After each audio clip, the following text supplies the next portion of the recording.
anniversary sa atong Davao Region Cooperatives. Dito po kami ngayon sa pagpupulong ng organized by CDA. Ako naman po ay patuloy na sumusuporta, padayon sumusuporta sa atong mga kooperatiba.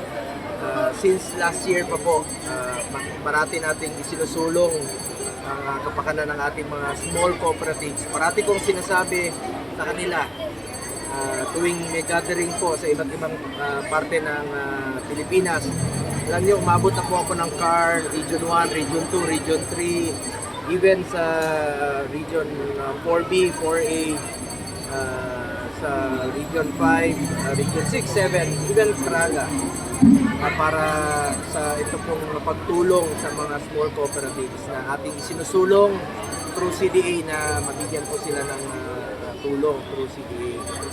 Atin po itong isinusulong noon pa na matulungan sila. Aside from that, isa po ako sa co-author at co-sponsor ng batas na maglalagay po ng mga cooperative officers sa bawat mga syudad at munisipyo, sa mga LGU.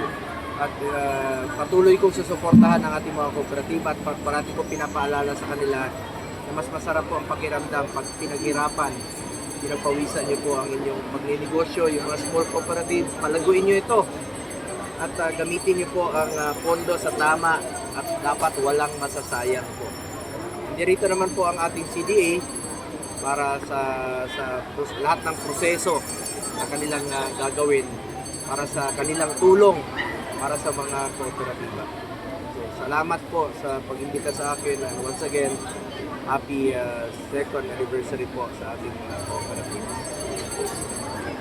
Thank you po, Senator. Dahil pangutana, Sen, ang imong comment sir sa katong gipagawas nga rate of kalikasan ba sa Samal? Okay lang. Wala ko basahon sa nako.